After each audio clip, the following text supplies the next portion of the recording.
નાઇટ્રોજનની તમારા છોડની ઉપર ઉણપ અને એની ઉપર થતી અસર, તો સ્વાગત છે તમારું ખેતીમાં સૌથી મહત્વના 12 પોષક તત્વોની સિરીઝના ભાગ 1માં।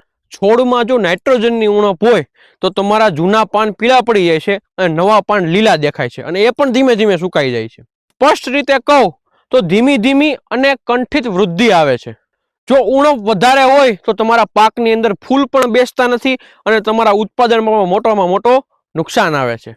તમારા છોડની અંદર અપૂરતો વિકાસ થાય છે અને પ્રોટીનમાં પણ ઘટાડો થાય છે। હવે પાકમાં નાઇટ્રોજનથી થતા ફાયદા।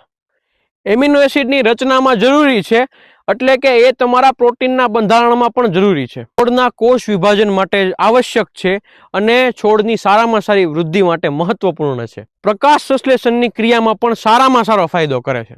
વિટામિનની જરૂરી ઘટ પૂરી પાડે છે। છોડમાં ઉર્જા અને પ્રતિક્રિયાઓને વેગ આપે છે। ફરી મળીએ આપણે ફોસ્ફરસની માહિતી સાથે ભાગ 2 ની અંદર।